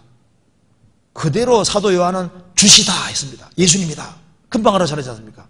베드로는 주시란 말을 듣고 어떻게 했습니까? 그대로 물에 뛰어들어서 예수님께로 가는 거 봐요. 그래 베드로는 막 생각도 안 하고 그냥 그대로 뛰어들고 아주 용감한 행동인데 그 주의 일을 하면서도 그런 거예요. 그래서 그 사람마다 차이 나는데 태생이 다르고 성품이 다 차이가 납니다. 성경을 쓴 사람들도 필체가 다 다르게 돼 있거든요. 특징이 다 다른데 주님 다른 대로 사용하시는 거예요. 어떤 사람은 좀 이렇게 성격이 좀 우락부락하잖아요. 또 쓸 때가 또 있거든요. 그러니까 이제 교회 안에는 여러 부류의 사람인데 다 필요한 거예요. 그래서 좀 내성적인 사람도 있어야 되고 또 좀 약간 좀 이렇게 성격이 좀 이렇게 아주 활발한 사람이 있어야 되고 여러 부류의 사람이 다 있어야 되는데 교회는 산돌이 모여 있으니까 똑같으면 안 되는 거예요. 그래서 아주 외향적인 사람도 있고 내향적인 사람도 있고 조금 활달한 사람도 있고 여러 종류의 사람이 있는데 그런 사람들이 어우러져서 주의 역사를 이루는 겁니다. 그래서 약간 내성적이라든가 이런 것 자체는 문제가 되지 않습니다. 문제는 교제에 안 나오는 게 문제고 적극성을 안 가지는 그게 문제인데 떨어지지 않고 적극적으로 나오고 있는데 친밀해지기가 안 쉬운 이런 거 있지 않습니까? 그런 것은 큰 문제가 안 되고 믿음으로 딱 이겨나가야 되는 것이 맞는 겁니다. 지금 하는 대로 꾸준히 하시면은 조금 바꿔져요. 저도 바꿔지는데 조금씩 바꿔지더라고요. 그래서 제가 얼마 전까지만 하더라도 인터뷰 이제 하러 오면요 계속 도망 다녔거든요. 이제 뭐 크리스마스 그때 이제 성도 구제밤 다 다가오니까 이제 한마디 해주시라 그러면요 어떻게 하든 간에 제가 서울교회 있을 때는 무조건 막 거의 피해 다니고 그때가 되면 또 의뢰 오니까 도망 다니고 다른 사람이 이렇게 하라고 하고 그거 안 집더라니까요. 그리고 사람마다 좀 다르다니까. 그런데 이제 지금은 조금 바뀌어져서잖아요. 그래도 이제 앉아가지고 대충 있지 않습니까? 조금씩이라도 얘기할 수 있는. 우리 여기 서울교회 집회할 때 여기 수원 집회할 때 이유한 목사님 와서 이렇게 말씀할 때 사회있지 않습니까? 최원일 목사님 참 잘 보시더라고. 나는 할라 해도 이게 잘 안 되는 거예요, 이게. 저도 지금 한번 용기 내서 봤는데 그래도 안 되더라고, 이게. 사람마다 다르다니까요. 이게 진짜, 그래서 그 사람마다 노력은 좀 하는데 이게 더딘 거예요. 제가 지금 구원받은 지 몇 년 됐는데도 이 모양밖에 안 된다니까. 사회를 또 그렇게 못 보잖아요. 안 된다니까, 이게. 그러니까 이제 좀 바꿔지긴 바꿔지는데 이게 참 더디게 바꿔져요. 그러니까 이제 이게 성격적인 거 이런 것은요, 참 더디게 바꿔지는 게 맞아요. 근데 더디게 바꿔져도 조금씩은 바꿔지는 거예요. 조금씩. 그러니까 이제 이것은 문제가 안 될 거다, 그 말입니다. 그리고 조금씩 바꿔지면 좀 기뻐하실 겁니다. 그 다음 넘어가 보겠습니다. 그 다음 여기에 좀 중요한 질문이 나와 있는데요. 제가 읽어보겠습니다. 하나님께 정말 복받고 싶은 성도입니다. 시편과 잠언에 보면 정직한 자에게 복을 주신다는 말씀이 많이 있습니다. 제가 정직하지 못해 하나님께 복을 받지 못하는 것이 아닌가 하는 생각이 듭니다. 정직이란 말 그대로 거짓을 말하지 않는 것을 의미하나요? 아니면 다른 함축된 뜻이 있는지 궁금합니다. 이게 얼마나 중요한 질문입니까? 여기 하나님께 정말 복받고 싶은 성도입니다. 복을 받았잖아요, 벌써. 구원받았다는 것이 이게 정말 복받은 거예요. 구원받은 것보다 더 큰 복이 없잖아요. 시편과 잠언에 보면은 정직한 자에게 복을 주신다는 말씀이 많이 있습니다. 근데 내가 정직하게 살려고 하는데 정직하지 못해서 복을 받지 못하는 것이 아닌가 하는 그런 생각이 든다고 말입니다. 그리고 또 한 가지 질문은 정직이라는 말 자체가 말 그대로 거짓을 말하지 않는 그런 걸 의미하느냐 아니면은 다른 함축된 뜻이 들어있느냐 하는 질문입니다. 자, 구약시대 때는 이스라엘 백성들을 육신적으로 택하셔서 이스라엘은 순종의 길을 걸어가면 들어가도 복, 나가도 복이잖아요. 육신적으로 복 받았습니다. 이스라엘은 눈에 보이는 축복을 통해서 하나님이 이스라엘 역사 통해서 신령한 걸 설명해 주고 있는 겁니다. 신약시대에 이제 그리스도인이 되면은 육신적으로 무조건 잘 되는 것을 복이라고 성경에 말하지 않았습니다. 그런 식으로 말하면은 신약 성경 14권을 기록한 바울 사도는 육신적으로 가장 복받아야 될 사람인데 하나님 앞에 가장 귀하게 쓰임받은 대표적인 사람인 바울 사도가 신앙생활하는 가운데 제대로 먹지 못한 것이 얼마나 많이 있었습니까? 그는 얼마나 많이 고통을 받았습니까? 그런데 그가 고통을 받은 것이 저주를 받은 겁니까? 정말 복을 받은 겁니까? 복 중에 정말 복을 받은 거잖아요. 하나님께 쓰임받는 것이 정말 복인 거예요. 성경 고린도후서 11장 찾겠습니다. 자, 바울 사도가 얼만큼 육신적으로 복을 받은지 봅시다. 고린도후서 11장 23절 저희가 그리스도의 일꾼이냐 정신없는 말을 하거니와 나도 더욱 그러하도다. 내가 수고를 넘치도록 하고 옥에 갇히기도 더 많이 하고 매도 수없이 맞고 여러 번 죽을 뻔하였으니 유대인들에게 40에 하나 감한 매를 5번 맞았으며 3번 태장으로 맞고 1번 돌로 맞고 3번 파선나는데 일주일을 기품에서 지냈으며 여러 번 여행에 강의 위험과 강도의 위험과 동족의 위험과 이방인의 위험과 신의 위험과 광야의 위험과 바다의 위험과 거짓 형제 중에 위험을 당하고 또 수고하며 애쓰고 여러 번 자지 못하고 줄이며 목마르고 여러 번 굶고 춥고 헐벗었노라. 자, 바울서도 육신적으로는 망한 사람이죠. 그리고 이제 로마에 전도하러 가서 2년 동안 어디 살았는 줄 아시죠? 찾아봅시다. 사도행전 28장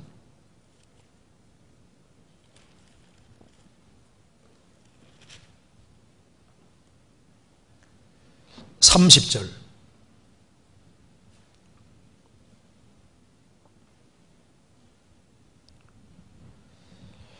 바울이 온 이태를 2년을 자기 셋집에 유하며 자기에게 오는 사람을 다 영접하고 담대히 하나님 나라를 전파하며 주 예수 그리스도에게 관한 것을 가르치되 그 많은 사람이 없었더라. 그 다음에 이제 참수형 당해 죽지 않습니까? 온 인연을 자기의 셋집에 요하며, 그런 집도 하나 없었습니다. 그런데 바울 사도가 복을 정말 넘치게 받은 사람이잖아요. 그가 하나님께 받을 상과 영광은 상상할 수 없고, 바울 사도 때문에 2000년 교회 역사 속에 바울이라는 사람이 하나님께 쓰임을 받고 성경을 기록되는 데 사용되기 때문에 얼마나 많은 사람이 유익을 받았는지 상상을 할 수가 없는 겁니다. 그게 복이잖아요. 베드로 사도는 날 때부터 안정뱅이에게 이렇게 말했습니다. 은과 금은 내게 없거니와 내게 있는 것으로 내게 주노니 나사렛 예수의 이름으로 걸어라. 은과 금은 내게 없거니와, 그는 은과 금이 없다고 했습니다. 가진 것이 없지만은 예수님의 이름을 가지고 있으니까 나사렛 예수 이름으로 걸어라. 그는 가진 것이 없는 것처럼 보였지만은 베드로 사도만큼 부유한 사람이 어디 있습니까? 그러니까 신약 시대의 진정한 복은 꼭 물질적인 것을 말하는 건 아닙니다. 물질적인 걸 좀 도와줄 수는 있지만은 육체의 연습은 약간의 유익에서나 경건은 범사의 유익하니 금생과 내생 약속이 있느니라. 내세뿐 아니라 금세에도 주님 도와주세요. 바울 사도도 어려움을 겪었지만 계속 주님 도움받고 살았지 않습니까? 진정한 복이 뭐냐 하면은 소득이 적을지라도 의를 겸하고 신앙생활을 잘할 수 있는, 그게 정말 복받은 사람인 거예요.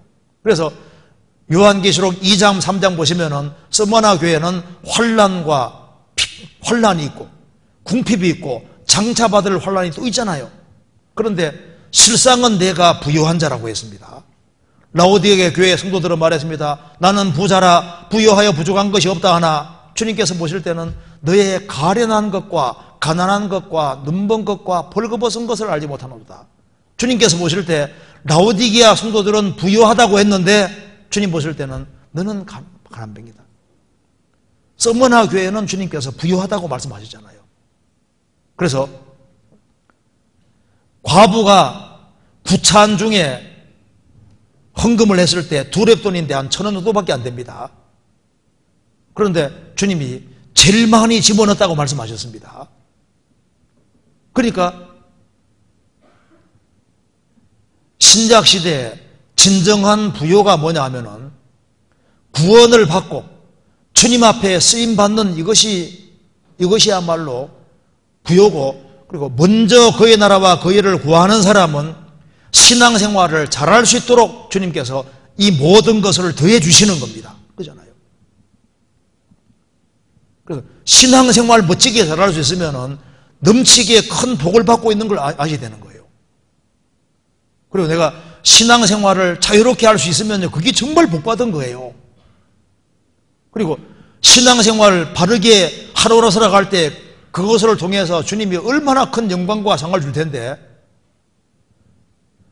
마태복음 5장 보시면 8복이 나와 있습니다. 첫 번째 복이 뭔지 아시죠? 심령이 가난한 자는 복이 있나니 심령이 가난한 자는 복이 있나니 천국이 저희 것이며, 천국을 소유한 것이 복이잖아요. 그 뒤로 가면 상 받는 것이 복이라고 해서, 진짜 복은 뭐냐면은 애통하는 자가 복이 있다고 말씀하시고, 주님 복의 개념을 다르게 말씀하시잖아요. 가난한 자가, 심령이 가난한 자가 복이 있다. 애통하는 자가 복이 있다. 핍박을 받는 자가 복이 있다. 왜? 상이 크니까, 상. 그러니까 예수님이 말씀하신 진정한 복은 천국을 소유한 사람이 복이고, 그리고 이제 주님 앞에 갈 때 주님 앞에 상과 영광을 받을 수 있는 사람이 정말 복받은 사람이라고 복에 대해서 정확히 알려주신 겁니다. 그 외에 다른 복은 부차적인 복인데 그 복도 물론 주십니다. 먼저 그의 나라와 그의 일을 구하는 사람은 모든 걸 다 하시는 것이 맞잖아요. 그런데 여기서 이제 그 다음에 정직이란 말 그대로 거짓말을 말하지 않는 것을 의미하나요? 그런데 여기에 좀 생각해 본 것이 있습니다. 정직이라는 것이 거짓말을 안 하면 정직이냐 그 말입니다. 자, 지생랍 한번 잠깐 봅시다. 여호수아 2장 보시겠습니다.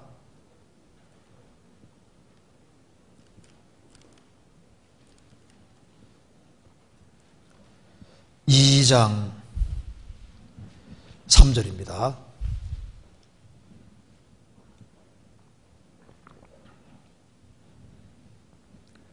여리고 왕이 라합에게 기별하여 가로되 내게로 와서 내 집에 들어간 사람들을 끌어내라.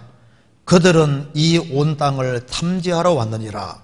그 여인이 그 두 사람을 이미 숨긴지라. 가로되 과연 그 사람들이 내게 왔었으나 그들이 어디로서인지 나는 알지 못하였고 그 사람들이 어두워 성문을 닫을 쯤 되어 나갔으니 어디로 갔는지 알지 못하되 급히 따라가라. 그리하면 그들에게 미치리라 하였으나 실상은 그가 이미 그들을 이끌고 지붕에 올라가서 지붕에 버려놓은 3대에 숨겼더라.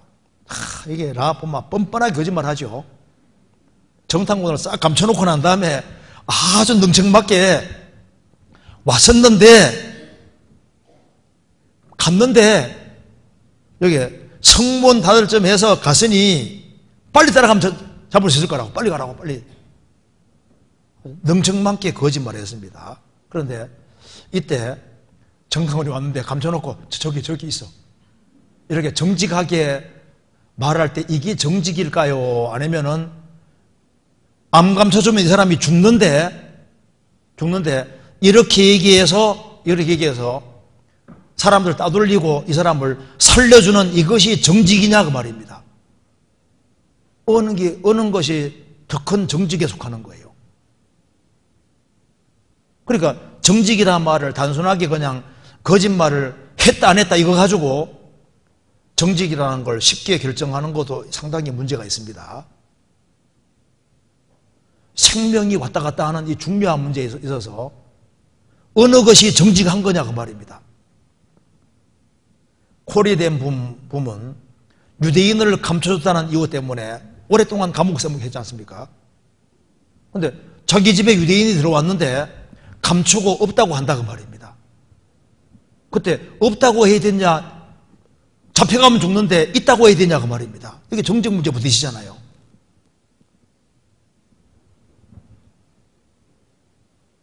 성경에서 거짓말 자체를 칭찬하지 않지만은 이 기생라합의 믿음을 칭찬하고 있잖아요.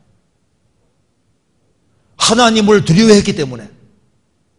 그러니까 단순하게 그러니까 정직하다는 이 개념 자체를 또 한번 생각해 봅시다. 여기에 출애굽기 2장 보시겠습니다. 출애굽기 1장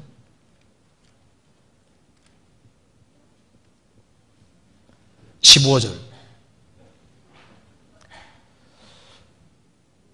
애굽 왕이 시보리 산파 십보라라 하는 자와 부하라는 자의 길로 가로되 너희는 시보리 여인을 위하여 조산할 때 살펴서 남자여든 죽이고 여자여든 그를 살게 두라. 그러나 산파들이 하나님을 두려워하여 애굽 왕의 명을 어기고 남자를 살린지라. 애굽 왕이 산파를 불러 그들에게 이르되 너희가 어찌 이같이 하여 남자들을 살렸느냐? 산파가 바로에게 대답하되 시보리 여인은 애굽 여인과 같지 아니하고 건장하여 산파가 그들에게 이르기 전에 해선하였더이다 하며 하나님이 그 산파들에게 은혜를 베푸시니라. 21절에 산파는 하나님을 경외하였으므로 하나님이 그들의 집을 완성케 한지라. 왕 앞에서 뻔뻔히 거짓말했잖아요. 그런데 하나님께서는 하나님을 경외했다 그리고 그 집을 왕성케 했다고 했습니다. 그러니까 정직이 하나님을 더 두려워하는 것이, 왕보다 하나님을 더 두려워하고 행동하는 것이 오히려 정직일 수 있는 거예요. 그러니까 이 거짓말에 대해서 이걸 좀 더 신중하게 생각을 해야 됩니다. 자, 다윗이 기름 부음 받을 때 사울이 왕으로 있는데 이제 누가 기름 부어서 왕이 될까 지금 초긴장입니다. 그래서 하나님께서 이제 이새의 집에 가라고 했습니다. 하나님, 그 가다가 뭐 하러 왔냐 물을 텐데 기름 부으러 왔다 그러면 내 목도 날아가고 다윗 목도 이제 이새 집도 큰일 나는데 어떻게 될까요? 하니까 그거 갈 때 이제 제사하러 왔다고 해라 하면서 제사하러 왔다고 고고하고 원래 목적은 뭡니까? 원래 목적은 기름 붓는 것이 목적이거든요. 그런데 기름 부으러 온 것은 얘기하지 말고 제사하러 왔다고 얘기를 하고 주된 목적은 얘기를 하지 않았습니다. 그렇잖아요. 이랬을 때 이것이 거짓말이냐 아니냐? 그렇게 했잖아요. 하나님 그렇게 하라고 시켰거든요. 그럼 우리가 이게 이제 어디까지가 정직이냐? 성경 한번 찾아봅시다. 여기 시편 34편 보세요. 1절 봅시다.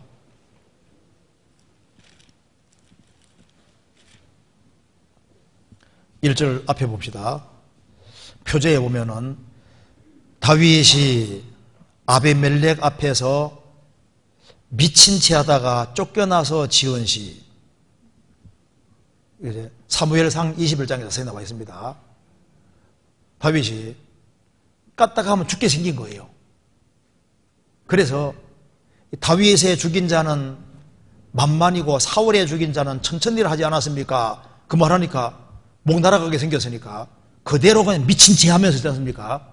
침을 질질 흘리면서 미친 채 하고 거짓으로 신용했습니다. 위기를 싹 벗어났잖아요. 그런데 안 미쳤는데 미친 채 하는 것도 거짓이죠? 근데 성경에 뭐라 했습니까? 다윗은 일생 동안 하나님 앞에 정직히 행했다. 그러니까 이제 남을 막 사기치는 거, 그런 거하고 다르게 생명을 살리는 문제에서 거짓말을 했을 때 그게 정말 어느 정도 거짓일까? 부모님이 지옥 가게 생겼는데 여행 간다고 하고 와서 수양회를 데려왔다 그 말입니다. 그러면 이것이 여행은 여행이잖아요.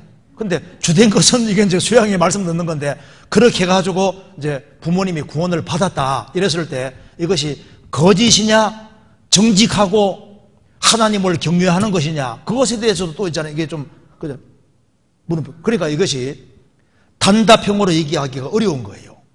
그렇잖아요.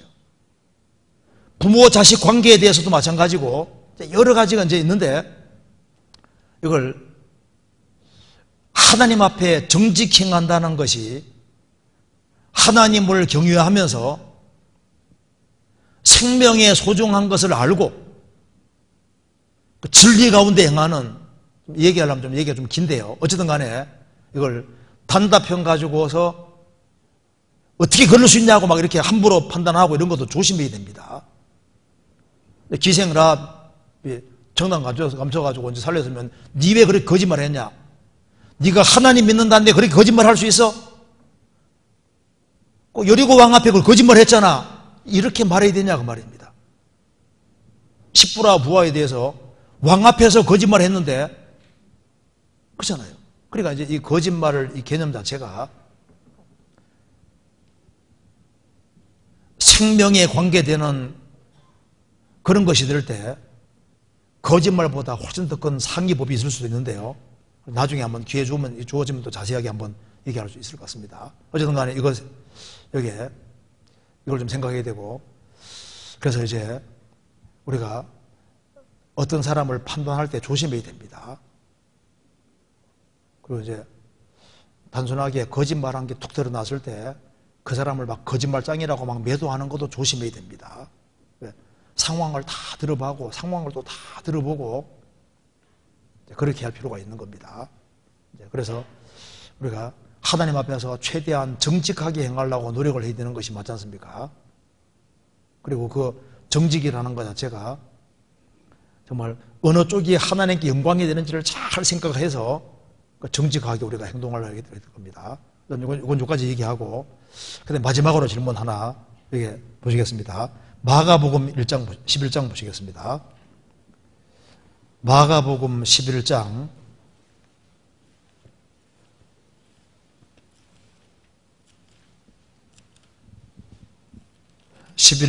15절.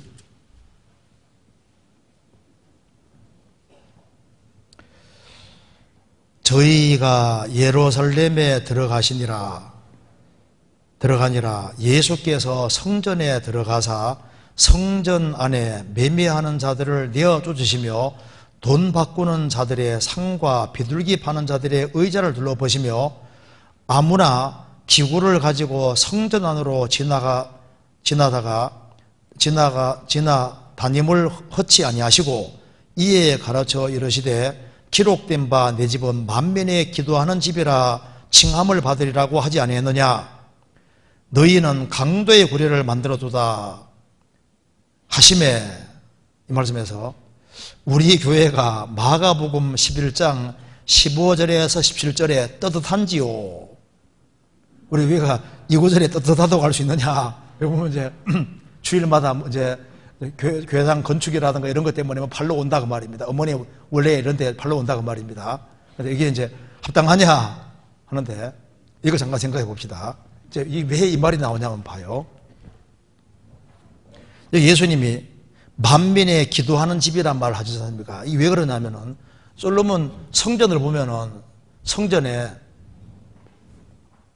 이게 제일 바깥이 이게 이방인의 뜰입니다. 이방인의 뜰이 있고, 그 다음에 이제 여인의 뜰도 있고, 그 다음에 이제 여인의 뜰도 있고, 유대인들이 출입할 수 있는 뜰도 있고, 그 다음에 이제 제사장이 또 들어갈 수 있는 공간이 또 따로 있는 다 정해져 있습니다. 그런데 하나님의 계획 속에 왜 여기에 이방인의 뜰을 두셨냐 하면은 이방인들이 하나님의 원래 구원 계획 속에 들어가 있는 거예요. 그리고 이 당시에 하나님께서 말씀하시기를 멀리서 1년에 3차 하나님 앞에 예배하러 올 때 이제 양이나 소 가져오기가 어려우니까 하나님께서 성전 밖에서 양 같은 걸 사가지고 이제 들어와서 하나님께 제사하게 한 겁니다.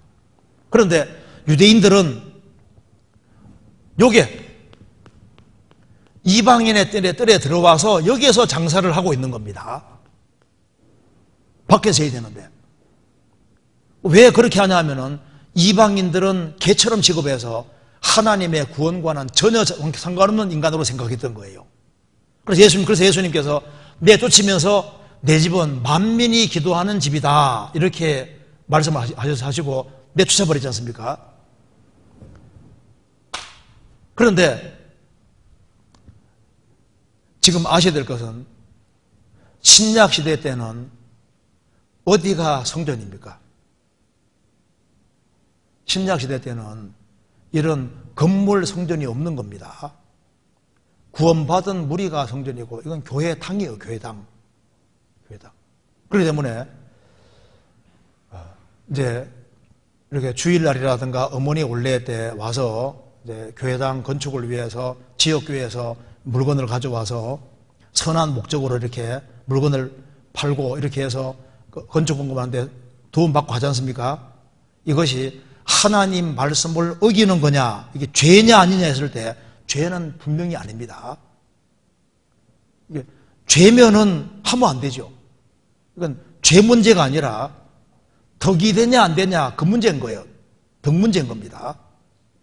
하나님 말씀을 어기는 건 하지 말아야죠. 그건 하나님 말씀을 어기는 문제가 아니라 좀 남 보기에 좀 덕스러우냐 덜 덕스러우냐 그 문제에 속하는 거예요. 죄가 되는 문제가 아니다 그 말입니다. 무슨 말이 되세요? 그러니까 이것이 하나님 말씀을 어기는 문제가 안 되는 거예요. 왜냐하면 구약 시대 때 솔로몬이 성전을 지었고 신약 시대 때는 성전이라는 것 자체가 건물 성전은 지금은 없는 겁니다. 그렇잖아요. 구원받은 사람들이 모이는 무리가 성전인 거예요. 그러니까 건물은 교회 당에 그리스도인들이 모이는 집이다 그 말입니다. 집. 그렇기 때문에 주님께서 여기서 왜 책찍 들고서 내쫓고 했냐면은 만민의 기도하는 집인데 이방인도 하나님의 구원 계획 속에 포함되어 있는데 이방인들을 개처럼 취급하면서 그 이방인들이 하나님의 구원 축복 속에 들어온다는 자체를 싹 무시하고 이방인들은 구원 축복에서 배제된다고 생각하고 있는 거예요. 그래서 주님께서 내 집은 만민이 기도하는 집이라고 칭함받으려 하지 않았느냐 하면서 내쫓아 버린 거예요.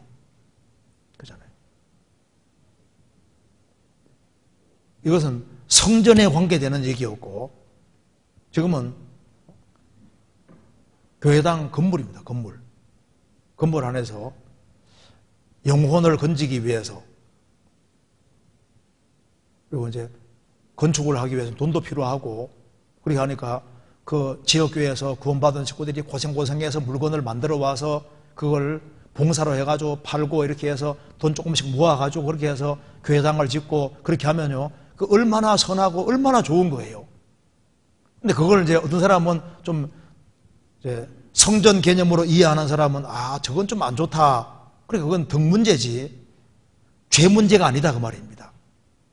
그러니까 우리도 가능하면은 그런 것은 지향하려고 노력을 하는 거예요. 그렇잖아요. 그래서 이걸 덕스러움 좀 더 덕스러우냐 덕스러우지 못하냐 하는 그런 문제고, 그리고 이제 식구들이 헌금을 아주 많이 해주고 지역교회에서도 헌금을 많이 해주고 하면 좋은데, 그 교회가 또 너무 어리고 너무 작고 식구들은 너무 적은데 이거 뭐 할 수가 없는 거예요. 그러니까 그들이 봉사를 해가지고 가져와서 하면요, 좀 팔아주시면 팔아줘가지고 그렇게 하는, 그래서 그걸 원래 선하게 봐야 되는 게 더 맞는 겁니다. 그렇잖아요. 그러니까 이것은 여기 이제 질문하는 질문이, 우리 교회가 이것에 대해 떳떳한지? 떳떳하지요. 죄가 아니니까. 근데 조금 덕스러우냐? 덕스럽지 않을 수는 있는 거예요. 죄가 된다면 하지를 않지요.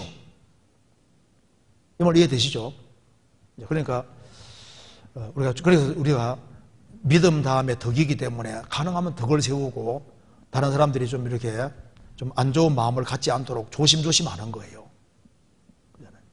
그렇게 이해를 하면 되겠습니다. 좀 이해되시죠? 그렇게 하면 되겠습니다. 같이 기도하시겠습니다. 자비로우신 우리 아버지 하나님, 저희들을 주의 보배로운 피로 구원해 주신 것을 감사합니다.